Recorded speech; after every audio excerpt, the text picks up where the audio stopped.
आज मैं आपको बताऊंगा कि आप कैन का यूज़ कैसे करोगे रोज की बोलचाल में।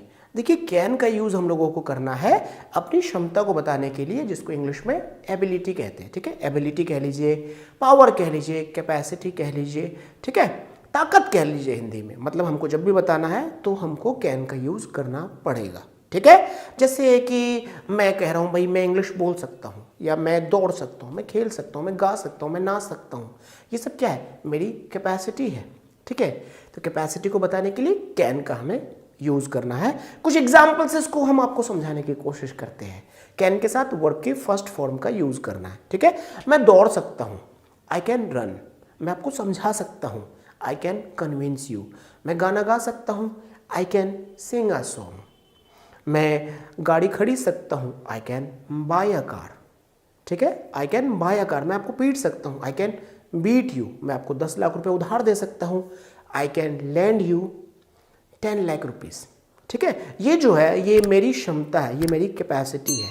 तो कैपेसिटी को बताने के लिए कैन का यूज़ करना पड़ता है। ठीक है, उम्मीद कर रहा हूँ मेरी बात आपको समझ में आ रही होंगी। ध्यान से सुनिए, कुछ और एग्जांपल्स लीजिए। अब देखिए, कैन के साथ में वर्ब की फर्स्ट फॉर्म का आपको यूज़ करना है। कैन के साथ वर्ब की फर्स्ट फॉर्म का आपको यूज़ करना है। कैपेसिटी चाहे जो भी हो, फिजिकल हो, मेंटल हो, फाइनेंशियल हो या सिचुएशनल हो, चाहे जिस तरह की भी कैपेसिटी आपको बतानी हो, कैन का यूज़ करना। ठीक है, save it in your mind.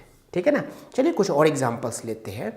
मैं रोहित को दावत दे सकता हूँ, आई कैन इनवाइट रोहित। मैं फ्रेंच बोल सकता हूँ, आई कैन स्पीक फ्रेंच। ठीक है, तो कैपेसिटी बताने के लिए कैन का यूज़ हो रहा है। अगर मेरी कैपेसिटी नहीं है किसी चीज़ में तो हम यूज़ करेंगे कांट। मैं अरबी नहीं बोल सकता हूँ, आई कांट स्पीक अरबिक। मैं रसियन नहीं बोल सकता हूँ, आई कांट स्पीक रसियन। मैं मैथ्स के क्वेश्चन सॉल्व नहीं कर सकता हूँ, I can't solve the questions of maths. ठीक है, बात समझ में आ रही है आपको। मैं जो नहीं कर सकता हूं उसको भी बोलने के लिए हमको कैन का ही यूज करना पड़ेगा। ठीक है, रोहित भोजपुरी नहीं बोल सकता है, रोहित कांट स्पीक भोजपुरी। ठीक है, मोहन तुमको 10 लाख रुपए उधार नहीं दे सकता है, Mohan can't land you 10 lakh rupees.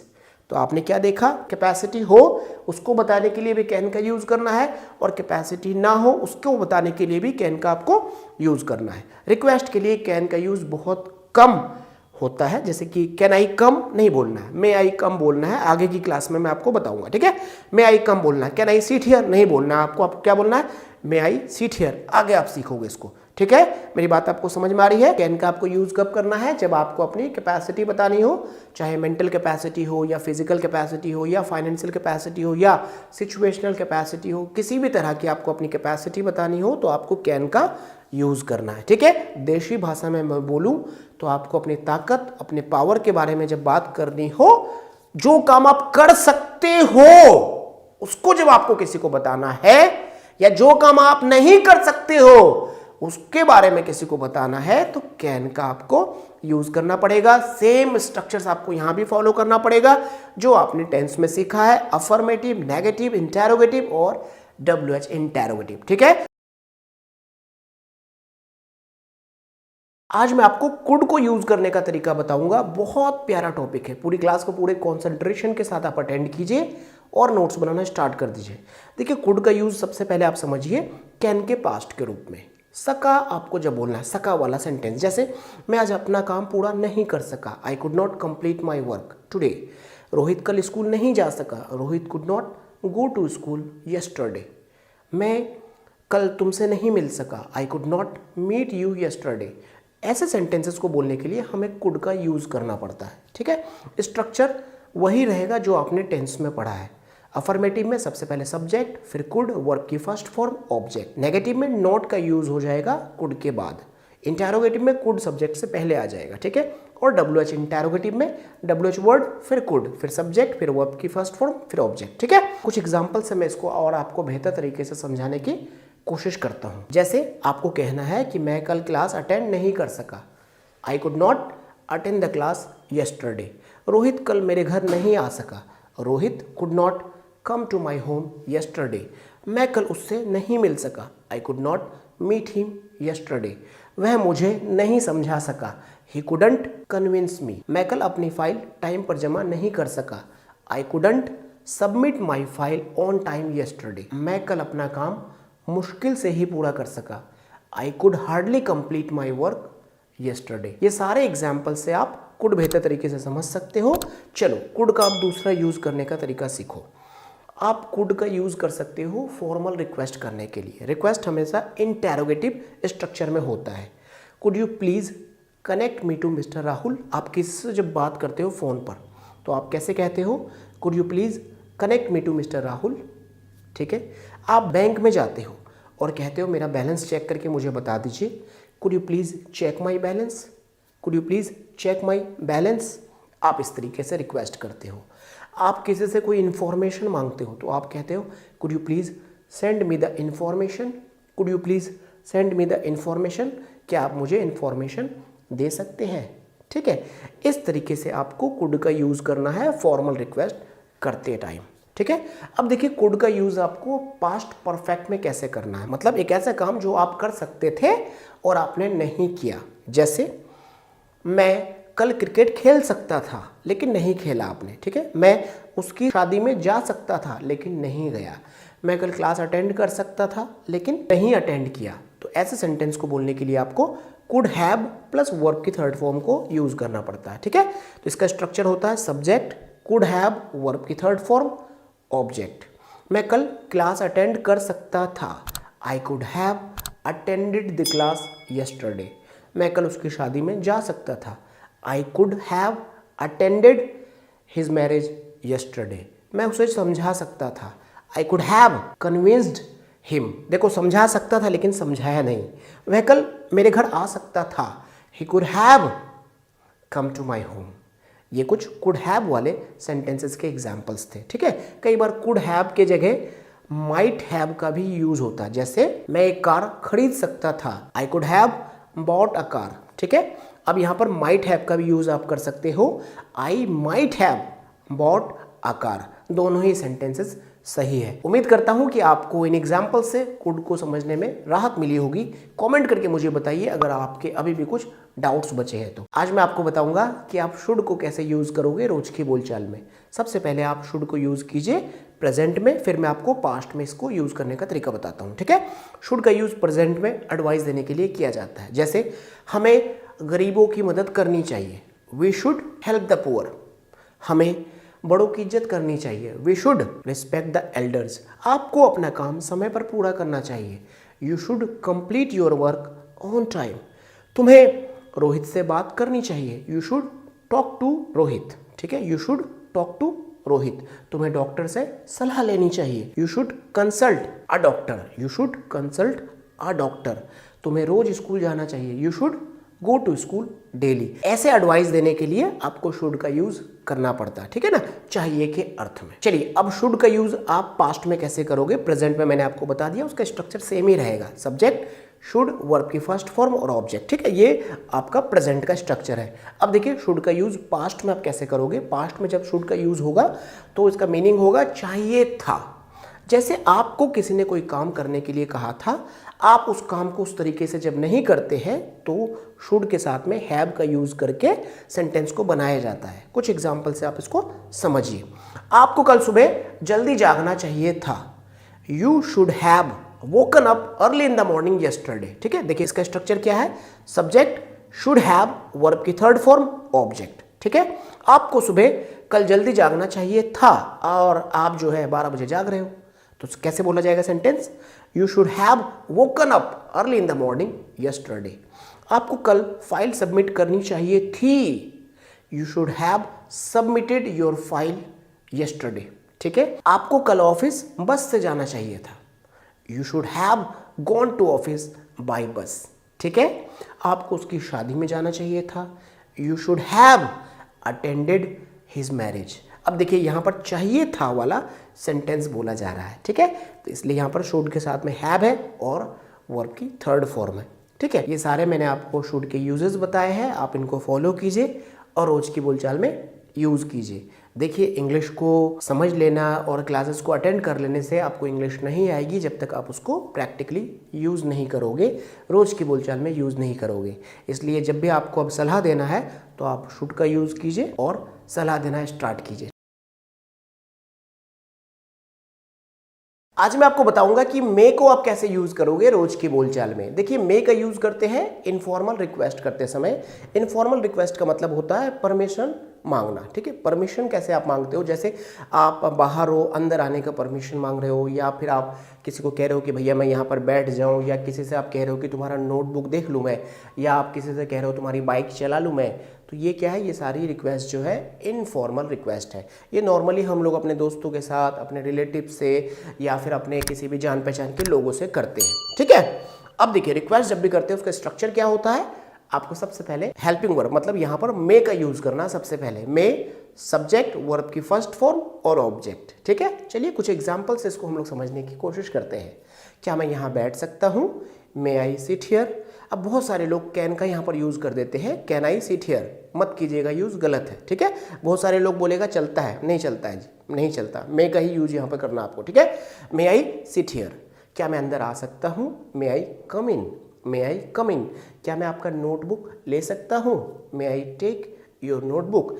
क्या मैं आपकी बाइक चला सकता हूँ, मे आई राइड योर बाइक। क्या मैं आपका मोबाइल यूज कर सकता हूँ, मे आई यूज योर मोबाइल, ठीक है। इस तरीके से आपको मे का यूज करना है रोज की बोलचाल में।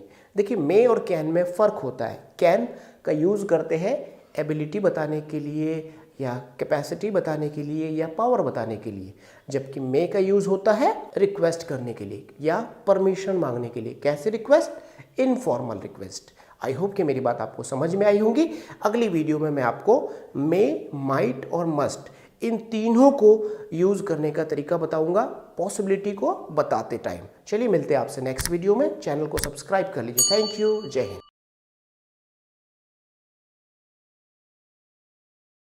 आज मैं आपको बताऊंगा पॉसिबिलिटी को बताते टाइम किस तरीके से आपको मे, माइट और मस्ट को यूज करना है। बहुत जबरदस्त कॉन्सेप्ट है। पूरी क्लास को अटेंड करने के बाद आप पॉसिबिलिटी को बोलना सीख जाओगे। सबसे पहले समझो पॉसिबिलिटी होती क्या है और पॉसिबिलिटी को कितने भागों में बांटा जाता है, ठीक है। पॉसिबिलिटी का मतलब क्या होता है, जहां कुछ ना कुछ आपके मन में डाउट होता है कि ये पूरा हो भी सकता है और नहीं भी, ठीक है। तो इसे क्या कहते हैं, पॉसिबिलिटी कहते हैं। अब पॉसिबिलिटी को तीन भागों में बांट दीजिए आप। एक ऐसी पॉसिबिलिटी जिसके पूरे होने की संभावनाएं लगभग 90% है, ठीक है। एक ऐसी पॉसिबिलिटी जिसके पूरे होने की संभावनाएं लगभग 70% या फिर 60% या 75% है, ठीक है। एक ऐसी पॉसिबिलिटी जिसके पूरे होने की संभावनाएं लगभग 0% मान लीजिए, या 5%, 10%, 20%, ठीक है। तो पॉसिबिलिटी को हमने क्या किया, तीन भागों में बांट दिया, ठीक है। एक ऐसी पॉसिबिलिटी जिसकी पूरे होने की संभावना बहुत कम होती है, वहां पर माइट का यूज करेंगे। एक ऐसी पॉसिबिलिटी जिसके पूरे होने की संभावनाएं थोड़ी ज़्यादा होती है, तो आपको मे का यूज करना है। और एक ऐसी पॉसिबिलिटी जिसके पूरे होने की संभावना लगभग 90% है या 90% से भी ऊपर है, तो आपको मस्ट का यूज करना है, ठीक है। ये तो मैंने आपको बता दिया पॉसिबिलिटी के टाइप्स। अब जरा समझिए, कहानी समझिए। मैं आपको कहानी बता रहा हूँ, ठीक है। कहानी के थ्रू आप इसको समझने की कोशिश कीजिए। मान ले तीन दोस्त हैं और तीन स्टूडेंट्स उसको आप कह लीजिए, ठीक है। तीन स्टूडेंट्स हैं। एक का नाम है राहुल, एक का नाम है रोहित और एक का नाम है भोला। फिर से समझो मेरी बात को। राहुल, रोहित, भोला, तीन दोस्त हैं, ठीक है। तीनों पढ़ रहा है 12th क्लास में। तीनों पढ़ रहा है 12th क्लास में। अब जो राहुल है वो सुबह कोचिंग भी जाता है, स्कूल भी जाता है, स्कूल के काम को टाइम पर कंप्लीट करता है, जो कोचिंग वाले उसको सजेशन देते हैं उसको भी फॉलो करता है। मतलब पूरा का पूरा खुद को वो अपडेट रखता है और दिन भर वो पढ़ते रहता है, चीज़ों को समझते रहता है, लेवल टेस्ट भी सॉल्व करता है, सब कुछ वो करता है। मतलब जो टीचर बताता है उसको भी फॉलो करता है और अपनी अकल लगाकर और बेहतर परफॉर्मेंस देने की वो कोशिश करता है, ठीक है। वहीं दूसरी ओर जो रोहित है वो स्कूल का काम कर लेता है, कोचिंग का काम नहीं करता है। कभी कभी वो होमवर्क भी पूरा कर लेता है और स्कूल भी जाता है और टीचर को फॉलो करता है ठीक ठाक तरीके से, ठीक है। वहीं जो भोला है ये स्कूल में जाएगा और पीछे बैठा रहेगा, पीछे बैठा रहेगा। कभी किसी को पेन चुभो दिया, कभी किसी का शीट फाड़ दिया, ठीक है। और वो टीचर को कम फॉलो करता है और एग्जाम समय में वो आके किताब को खोल के ऐसे सूंघ रहा है, ठीक है। किताब को खोल के वो सूंघ रहा है, ठीक है। अब आपसे मैं पूछता हूं इनमें से टॉप कौन कर सकता है, ठीक है।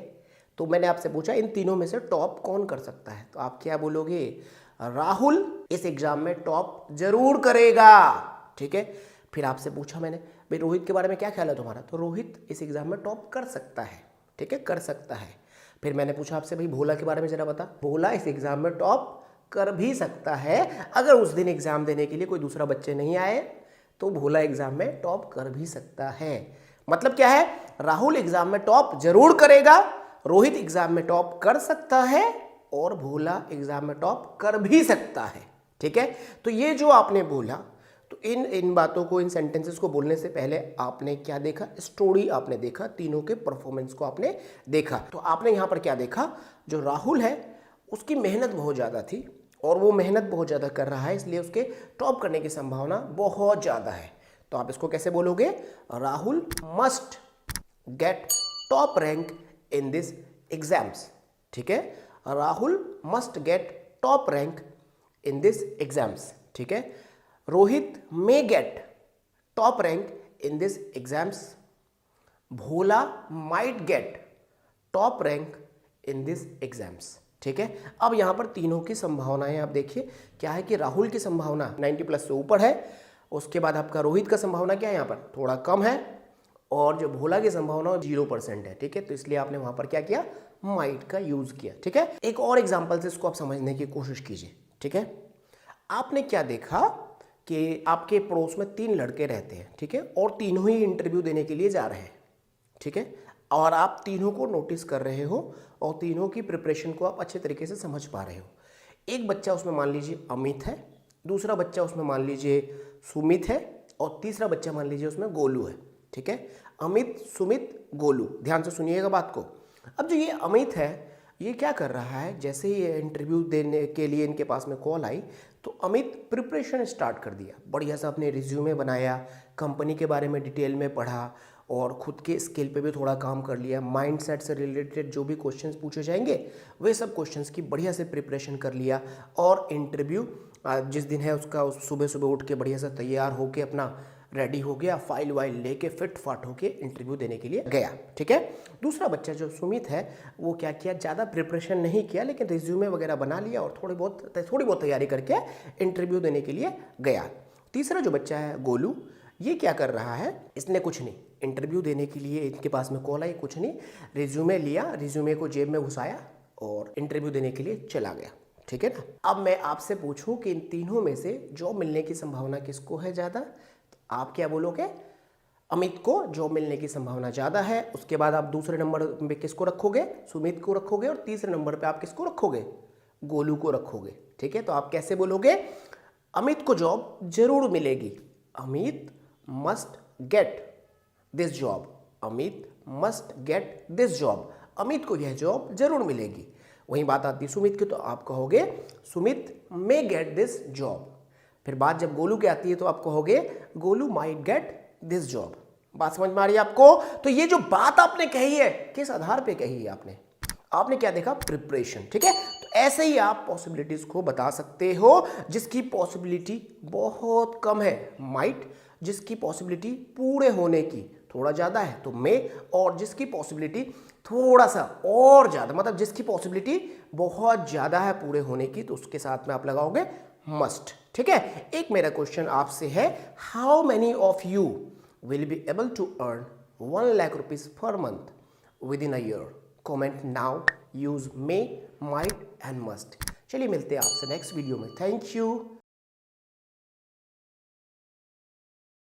आज मैं आपको बताऊंगा आप मस्ट को कैसे यूज करोगे रोज की बोलचाल में। देखिए बचपन से ना हम लोग सुनते हुए आए हैं, must must must do must do must do. क्या होता है ये मस्ट डू?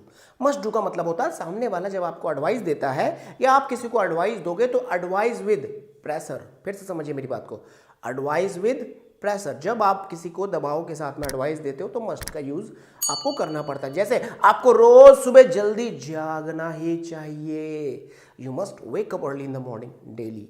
आपको रोज अपना काम समय पर पूरा करना ही चाहिए, you must complete your work on time daily. ठीक है, आपको रोज स्कूल जाना ही चाहिए, you must go to school daily. आपको बड़ों की इज्जत करनी ही चाहिए, you must respect your elders. आपको बॉस की बात माननी ही चाहिए, you must accept your boss. ठीक है, आपने यहां पर क्या देखा, ये जो एडवाइस है ये एडवाइस विद प्रेशर। ठीक है, मतलब एडवाइस तो है, साथ में कंपल्सन है, साथ में प्रेशर है। ठीक है, उम्मीद कर रहा हूं मेरी बात आपको समझ में आ रही होगी। अब देखिए मस्ट का यूज आप कब करोगे, पास्ट में। आपने क्या देखा, मस्ट का यूज आप प्रेजेंट में करोगे किसी को एडवाइस देने के लिए प्रेशर के साथ, या कोई आपको एडवाइस देगा प्रेशर के साथ, ठीक है। तो उसका स्ट्रक्चर क्या होता है, सब्जेक्ट, मस्ट, वर्ब की फर्स्ट फॉर्म और ऑब्जेक्ट, ठीक है। अब मस्ट का यूज जब आप पास्ट में करते हो तो स्ट्रक्चर होगा सब्जेक्ट मस्ट हैव, वर्ब की थर्ड फॉर्म और ऑब्जेक्ट। जैसे आपने गांधी जी के बारे में जरूर सुना होगा, देखो गांधी जी के बारे में जरूर सुना होगा, ये फ्यूचर नहीं है, पास्ट की बात है, ठीक है। You must have heard about Gandhi ji, you must have heard about Gandhi ji. आपने अमेरिका के बारे में जरूर सुना होगा, you must have heard about America. आपने 10वीं क्लास जरूर पास कर लिया होगा, you must have passed 10th standard. आपने दोपहर का खाना जरूर खा लिया होगा, you must have taken your lunch. अब देखो मैंने यहाँ पर दोपहर का खाना बोला, ठीक है। अब मैं रात को बोल रहा हूँ, मैं फिर समझो मेरी बात को, अब मैं रात को उससे बोल रहा हूँ कि तुमने दोपहर का खाना खा लिया होगा, डेफिनेटली खा लिया होगा, 99 क्या 100% चांसेस है कि खा लिया होगा, ठीक है। You must have taken your lunch, ठीक है। अब आपने क्या देखा कि मस्ट का यूज आपने प्रेजेंट में किया, क्या बताया आपने, चाहिए ही चाहिए या अवश्य चाहिए के अर्थ में, मतलब एडवाइस विद प्रेशर, आपको किसी को देना है या कोई आपको देगा, ठीक है। और आपने पास्ट में क्या देखा, पास्ट की स्ट्रॉन्ग पॉसिबिलिटी को कौन बता रहा है, मस्ट के साथ में हैव का यूज हो रहा है और साथ में थर्ड फॉर्म हो रहा है, ठीक है।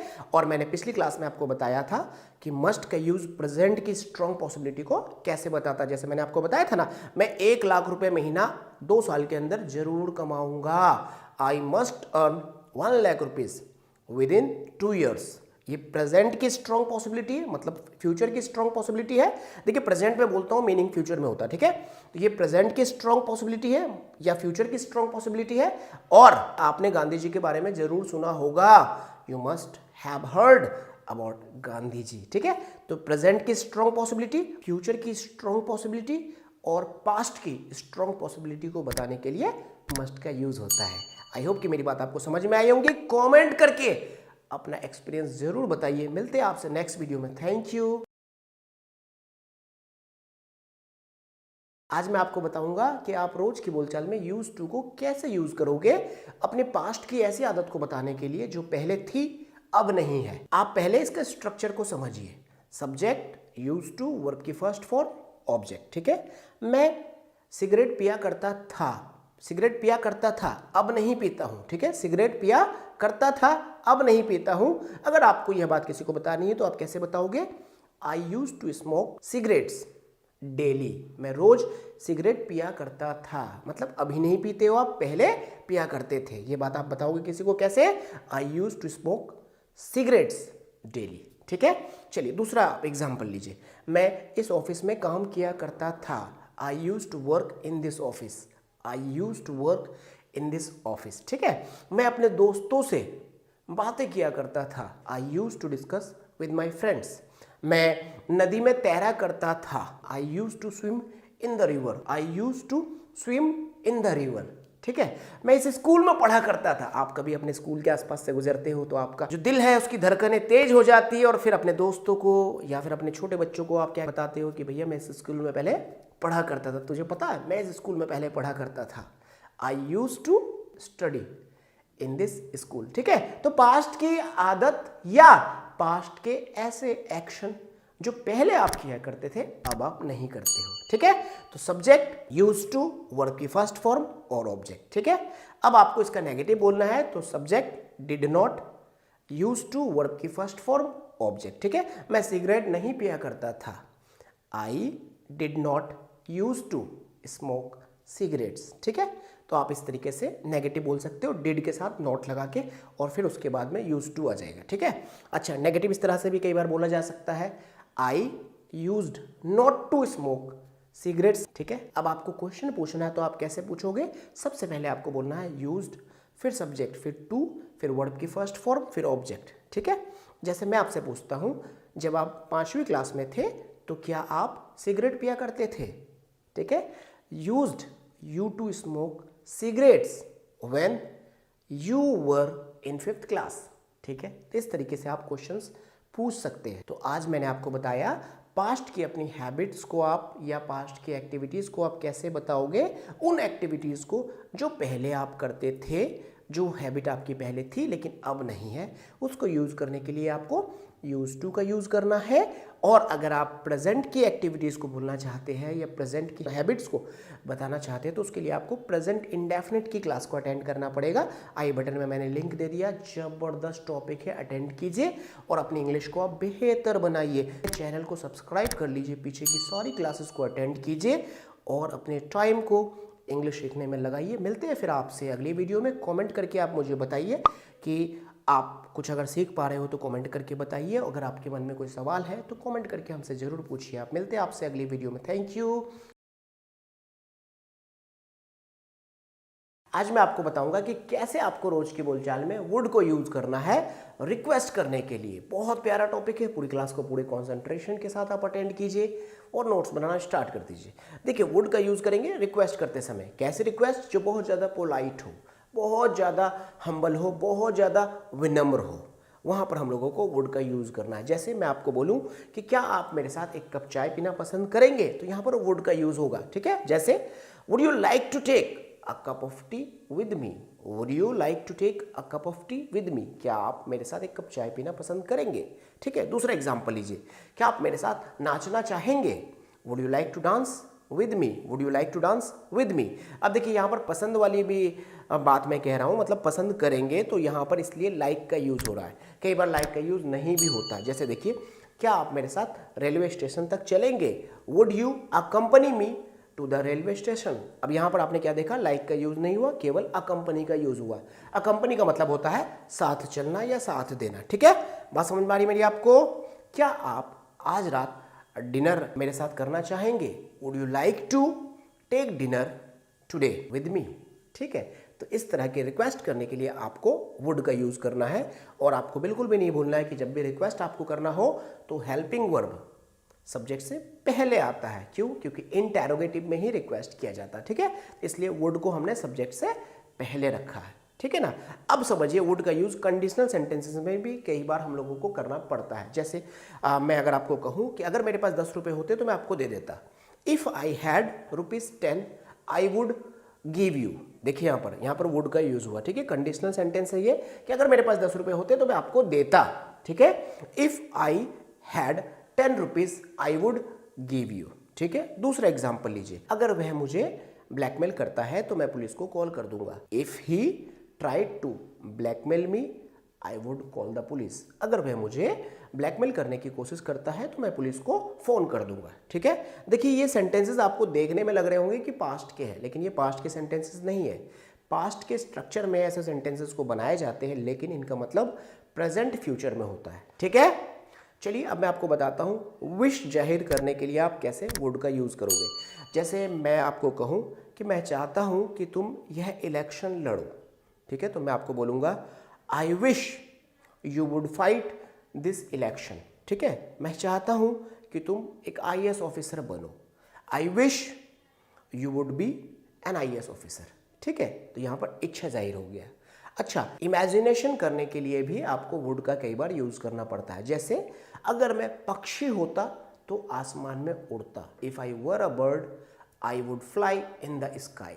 अगर मैं राजा होता तो तुमको अपना चीफ एडवाइज़र बनाता। If I were the king I would make you my chief adviser. ठीक है, if I were the king I would make you my chief adviser. तो ये इमेजिनेशन वाला सेंटेंसेस है। ठीक है ना, तो आई के साथ में वर आया तो कंफ्यूज होने की जरूरत नहीं है। इमेजिनेशन वाले सेंटेंसेस को जब हम लोग बनाते हैं तो आई के साथ में वर ही आता है। ठीक है, अब देखिए, वुड का यूज नरेशन में भी हम लोग करते हैं विल के पास्ट के रूप में। जैसे मेरी मम्मी ने मुझसे कहा कि मैं कल से ऑफिस जाऊंगी। ठीक है, इसको मेरे को कहना है आपको इनडायरेक्टली, तो मैं कहूँगा इसको यहाँ पर ऐसे, my mother told me that she would go to office from the next day. ठीक है, यहाँ पर आपने क्या देखा, वुड का मैंने यूज़ किया। ठीक है ना, तो ये नरेशन है और नरेशन में भी वुड का यूज़ होता है। बाकी आपको कंफ्यूज होने की कोई ज़रूरत नहीं है, बस आप पीछे की क्लासेस को अटेंड करते रहिए और आगे जब मैं कंडीशनल सेंटेंसेस आपको पढ़ाऊंगा तो चीज़ें और भी बेहतर तरीके से क्लियर होती चली जाएंगी। अगर अभी भी आपके मन में कोई डाउट्स है तो आप कमेंट करके मुझे बताइए ताकि मैं एक और वीडियो बना दूँ। आज मैं आपको बताऊंगा कि आप किस तरीके से रोज के बोलचाल में नीड का यूज करोगे, इसलिए पूरी क्लास को पूरे कंसंट्रेशन के साथ आप अटेंड कीजिए और नोट्स बनाना स्टार्ट कर दीजिए। देखिए, नीड का यूज हम लोग करते हैं दो तरह से, मेन वर्ब के रूप में और मॉडल वर्ब के रूप में। सबसे पहले आप समझिए कि मेन वर्ब के रूप में नीड का यूज हम लोगों को किस तरीके से करना है। ठीक है, मेन वर्ब के रूप में नीड का हम लोग जब भी यूज करेंगे तो हमें प्रेजेंट इंडेफिनिट या पास्ट इंडेफिनिट के कॉन्सेप्ट को फॉलो करना है। जब प्रेजेंट में नीड का हम लोग यूज करेंगे तो प्रेजेंट इंडेफिनिट का कॉन्सेप्ट यूज होगा, और जब पास्ट में यूज करेंगे तो पास्ट इंडेफिनिट का कॉन्सेप्ट यूज होगा। नीड यहाँ पर ठीक उसी तरीके से काम करेगा जिस तरीके से दूसरे वर्ब्स काम करते हैं। ठीक है, नीड का मतलब होता है जरूरत पड़ना या जरूरत होना। नीड की फर्स्ट फॉर्म होती है need, second needed, third needed. ठीक है, चलिए कुछ एग्जाम्पल से मैं आपको समझाने की कोशिश करता हूं। जब नीड का यूज आप मेन वर्ब के रूप में करेंगे तो प्रेजेंट में नीड में एस भी जुड़ेगा। ठीक है, चलिए सबसे पहले आप अफर्मेटिव के स्ट्रक्चर को समझिए कि अफर्मेटिव सेंटेंस में आप नीड का कैसे यूज करोगे। सबसे पहले देखिए सब्जेक्ट, फिर नीड या नीड्स या नीडेड, और फिर ऑब्जेक्ट का आपको यूज करना है।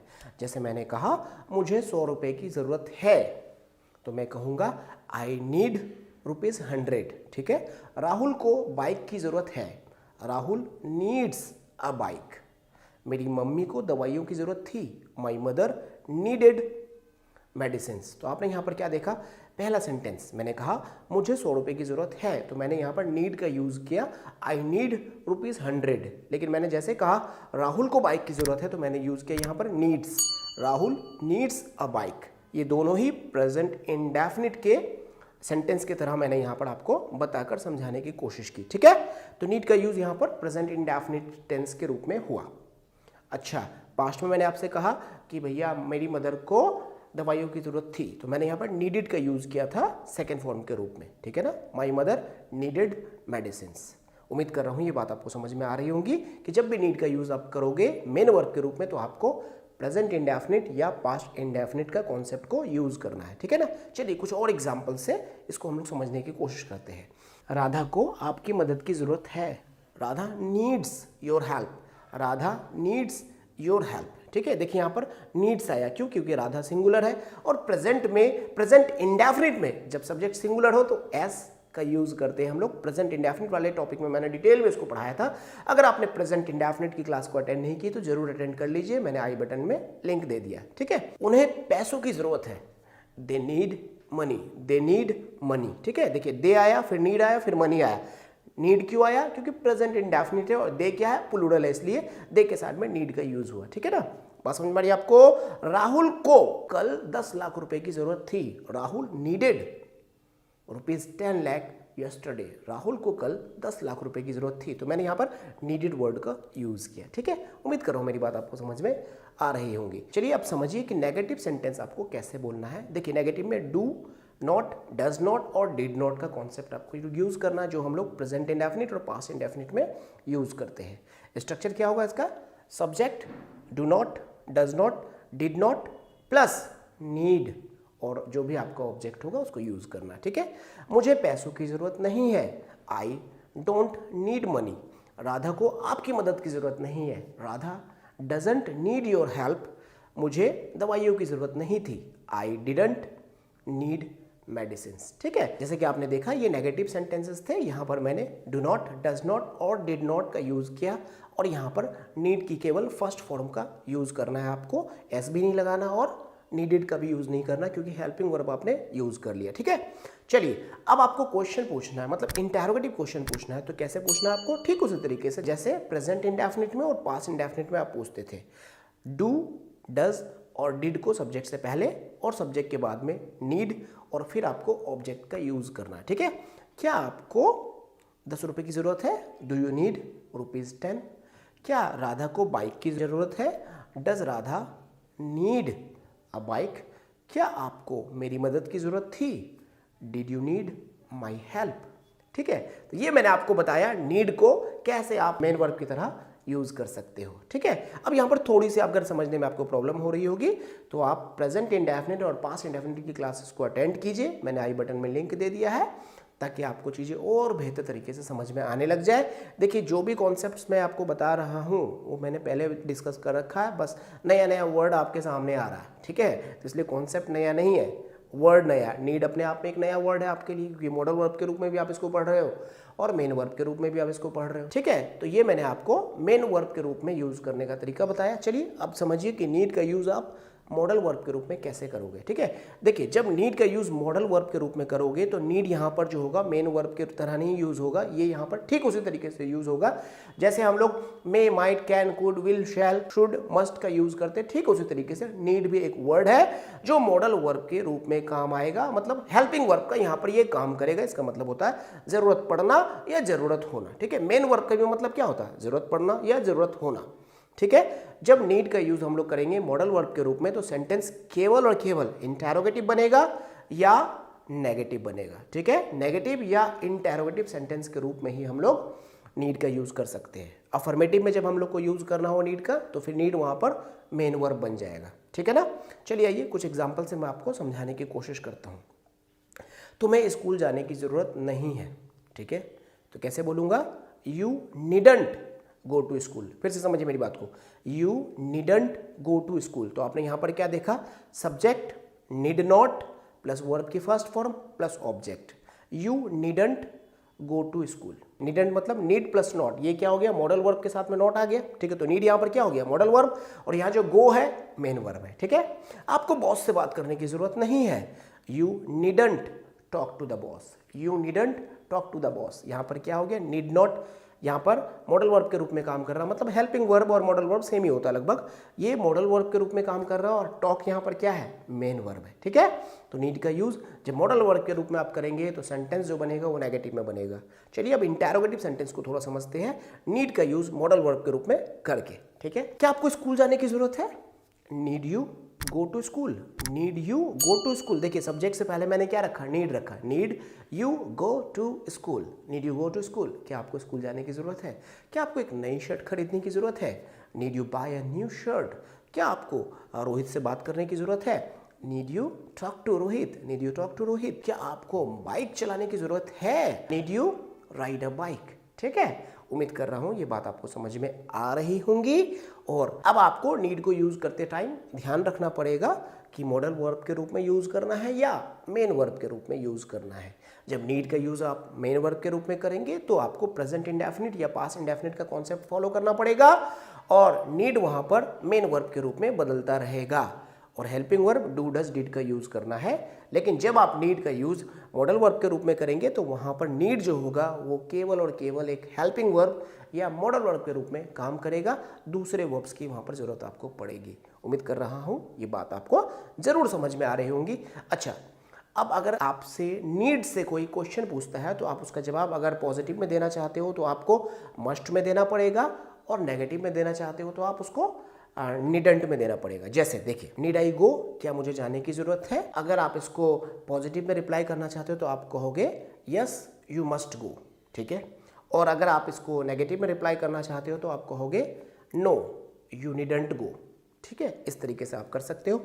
मतलब जब नीड से क्वेश्चन पूछा जाता है तो अगर पॉजिटिव में रिप्लाई है तो मस्ट लगाइए और अगर नेगेटिव में रिप्लाई है तो नीडंट लगाइए। उम्मीद कर रहा हूं आपको कि आज की क्लास आपको जरूर समझ में आई होंगी। वापस आपको एडवाइस करूंगा कि पीछे की सारी क्लासेस को आप अटेंड कीजिए और जो बातें मैंने बताई है आपको आप उसको फॉलो कीजिए और जो भी आपने सीखा है उसको बातचीत में यूज़ कीजिए। फिर भी कोई दिक्कत आती है तो कमेंट करके आप मुझे बताइए। अगली क्लास में मैं आपको डेयर के बारे में बताऊंगा। बड़े प्यारे कॉन्सेप्ट्स हैं, सीखते जाइए और यूज़ करते जाइए, अपनी इंग्लिश को बेहतर बनाते जाइए। वीडियो अच्छी लग रही है तो अपने दोस्तों में ज़रूर शेयर कीजिए। मिलते हैं आपसे नेक्स्ट वीडियो में पूरी एनर्जी के साथ, पूरे एक्साइटमेंट के साथ। Thank you for joining Young Grow academy. आज मैं आपको रोज की बोलचाल में डेयर को यूज करने का तरीका बताऊंगा कि कैसे आपको डेयर को यूज करना है। देखिए, डेयर को हम लोग यूज कब करते हैं, जब दुस्साहस बताना हो या हिम्मत बताना हो या चुनौती बताना हो। मतलब क्या होता है इसका मतलब ये होता है कि जब एक आदमी अपनी कैपेसिटी से ज़्यादा बड़ा काम कर ले या अपनी हिम्मत से ज़्यादा बड़ा काम कर ले तो वहाँ पर आपको डेयर का यूज़ करना पड़ता है। जैसे कोई 5 फुट का आदमी 7 फुट का आदमी को गाली दे दे या 5 फुट का आदमी 7 फुट का आदमी को पकड़ के पीट दे, तो यहाँ पर डेयर का यूज़ होगा क्योंकि भैया उन्होंने दुस्साहस किया, हिम्मत किया। ठीक है, तो चलिए आइए समझाता हूँ मैं आपको कैसे यूज़ करेंगे आप इसको। डेयर का मतलब दुस्साहस करना या हिम्मत देना या चुनौती देना। ठीक है, इसका यूज भी दो तरह से होगा, मेन वर्ब के रूप में और मॉडल वर्ब के रूप में। जब डेयर का यूज मेन वर्ब के रूप में आप करोगे तो आपको प्रेजेंट इंडेफिनिट और पास्ट इंडेफिनिट के कॉन्सेप्ट को फॉलो करना पड़ेगा। ठीक है, तो डेयर की जो फॉर्म है यहाँ पे चेंज हो जाएंगे। डेयर डेयर्ड, डेयर्ड मतलब वर्ब की फर्स्ट फॉर्म डेयर, वर्ब की सेकंड फॉर्म डेयर्ड, वर्ब की थर्ड फॉर्म डेयर, ठीक है। प्रेजेंट इंडेफिनिट में आपको पता है एस का यूज करना पड़ता है, तो डेयर क्या बन जाएगा, डेयर्स बन जाएगा। चलिए अफर्मेटिव सेंटेंसेस के कुछ एग्जांपल से मैं आपको समझाने की कोशिश करता हूं। सबसे पहले देखिए क्या आता है, स्ट्रक्चर समझिए। अफर्मेटिव का सब्जेक्ट डेयर, डेयर्स या डेयर्ड, और फिर क्या आ जाएगा, ऑब्जेक्ट आ जाएगा, ठीक है। यहां पर जो डेयर है ये मेन वर्ब के रूप में काम करेगा, इसका अपना यहां पर मतलब है, ठीक उसी तरीके से जैसे गो, प्ले, नो, फ्लाई का होता है, ठीक है ना। मैंने कहा रोहित की इतनी हिम्मत है कि वो आपको पीट सके। Rohit dares to beat you, Rohit dares to beat you, ठीक है। अब देखिए रोहित की इतनी हिम्मत है कि वो आपको पीट सके। मान ले रोहित की हाइट है 4.8 और आपकी हाइट है 6 फुट, तो आप समझे ना वो हिम्मत का काम कर रहा है, ठीक है। रोहित की इतनी हिम्मत है कि पुलिस वाले से बात कर सके, ठीक है। Rohit dares to talk to the police, ठीक है। अब पुलिस वाले से बात करने में लोगों की क्या होती है, बहुत ज़्यादा हालत ख़राब होती है, लोग डरते हैं उनसे बात करने में, है ना। तो रोहित की हिम्मत है पुलिस से बात करने की, Rohit dares to talk to the police. मेरी हिम्मत है कि मैं पीएम से बात कर लूँ, I dare to talk to the PM. अब पीएम साहब क्या होते हैं, बहुत बड़े होते हैं, अब उनसे बात करने की हिम्मत भाई मुझ में तो है, इसलिए मैंने क्या लगा दिया, डेयर लगा दिया। मैं बात कर लूँगा, कोई बात नहीं, नमस्कार आप पीएम साहब, थोड़ा सा हम पे भी ख्याल कर दीजिए, ऐसे बोल दूंगा, क्या दिक्कत है, I dare to talk to the PM, ठीक है। अब मान लीजिए एक बच्चा है राहुल, एक बच्चा है राहुल, या मान लीजिए राहुल जो है 5 फुट का बंदा एक 8 फुट के व्यक्ति को जाके बजा के आ गया, मतलब पीट के आ गया, तो कैसे कहेंगे, Rahul dare to beat Kalu, Rahul ने कालू को पीटने का दुस्साहस किया, मतलब राहुल ने अपनी ताकत से ज्यादा बड़ा काम किया, ठीक है। तो डेयर का इस तरीके से यूज किया जाता है, ठीक है ना। एक और एग्जांपल लीजिए, लक्ष्मी ने इस भूतेली हवेली में रात गुजारने का दुस्साहस किया। भूतेली हवेली मतलब भूत वाली हवेली जो होती है, वहां पर रात गुजारने का दुस्साहस किया, तो कैसे बोलूंगा, Lakshmi dare to stay in this haunted house. बात समझ में आ रही है आपको। तो इस तरीके से डेयर का आपको यूज करना है। अब देखिए नेगेटिव सेंटेंस आप कैसे बोलेंगे, यहां पर आपको डोंट, डजंट और डिडंट का यूज करना है। कुछ एग्जांपल से मैं आपको समझाने की कोशिश करता हूं। स्ट्रक्चर इसका कैसे बनेगा, सब्जेक्ट डोंट, डजंट, डिडंट, फिर डेयर और फिर ऑब्जेक्ट आएगा यहां पर, ठीक है। चलिए कुछ एग्जांपल से इसको समझिए। राहुल की पुलिस से बात करने की हिम्मत नहीं है, Rahul doesn't dare to talk to the police. मेरी रात में भूत वाली मकान में या भूत वाला घर में रुकने की हिम्मत नहीं है, I don't dare to stay in haunted house, ठीक है। रोहित की राहुल को पीटने की हिम्मत नहीं थी, Rohit didn't dare to beat Rahul. उम्मीद कर रहा हूं आपको नेगेटिव सेंटेंसेस भी समझ में आ रहे होंगे। अब आप किसी से क्वेश्चन पूछोगे तो आपको डू, डज, डिड सब्जेक्ट से पहले रखना है, फिर आपको सब्जेक्ट के बाद में डेयर और फिर उसके बाद में ऑब्जेक्ट को रखकर बोलना है, ठीक है। आइए कुछ एग्जांपल से समझते हैं। क्या आप में पीएम से बात करने की हिम्मत है, do you dare to talk to the PM. अब देखिए डू सब्जेक्ट से पहले आ गया, ठीक है। Do you dare to talk to the PM, क्या उसने बॉस से बात करने की हिम्मत की, did he dare to talk to the boss. उम्मीद कर रहा हूं कि आपको इंटरोगेटिव सेंटेंस भी पूछना आ गया होगा, ठीक है। चलिए अब मैं आपको बताता हूं कि मॉडल वर्ब के रूप में आप कैसे डेयर का यूज करोगे।